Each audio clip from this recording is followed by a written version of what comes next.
Hi, I'm going to read the story, Franklin Rides a Bike. Franklin could swim underwater and hit a home run. He knew how to climb the monkey bars and pump himself high on the swings. But Franklin had a problem. He couldn't ride his bicycle without training wheels. In the spring, all of Franklin's friends had training wheels on their bikes. Beaver was the brave one. She took her extra wheels off first. She practiced and practiced. Then she went to the park to show off. "Look at me," she shouted. "I can ride my bike all by myself." Franklin watched Beaver ride around in circles. It wasn't long before Beaver could signal with one paw and hold onto the handlebar with the other. Soon everyone but Franklin could ride without training wheels. "We're going on a picnic," said Bear. "Come on." Franklin was worried that his friends would make fun of his training wheels. "I'm not hungry," Franklin fibbed. He went home to eat lunch alone. Afterwards, Franklin asked his mother to help take the training wheels off his bike. He wanted to ride all by himself. He sat on his bike and his mother gave him a push. Franklin wibbled and wobbled and teetered and tottered. Then he fell into the flower bed. "I can't do it," he said. "I'm never riding this bike again." For the rest of the week, Franklin felt left out. He watched as his friends rode off without him. They were becoming great explorers on their bikes. On Saturday, Franklin's friends zoomed by his house. "That looks like fun," said Franklin's mother.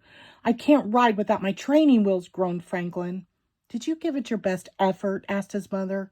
"Well," said Franklin, "maybe I could try one more time." Franklin sat on his bike. "It's tippy," he cried. His mother held on the seat. "Try it. I won't let go until you tell me to." Franklin pleaded while his mother guided the bicycle from behind. He felt unsteady and very unsure. "I'm going to fall," he said, and he stopped pedaling. "Riding a bicycle is difficult," said his mother, "but you can't give up just because it's frustrating." "It's too hard for me," said Franklin. "It was easy for my friends." "Do you think everything comes easily for them?" she asked. Franklin had to think about that. Franklin went to the park. He saw Beaver struggling to swing on the monkey bars. Each time she got to the third rung, she fell into the sand below. "No, Beaver," said Bear. "Do it like this. It's easy."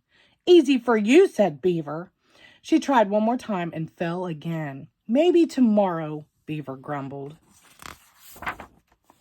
Franklin remembered when Badger learned to swim. She was afraid to put her head underwater. "It's easy," said Franklin. "Just do it." Badger had spluttered and cried. It took her a long time to feel good in the water. Now she could swim from one end of the pond to the other.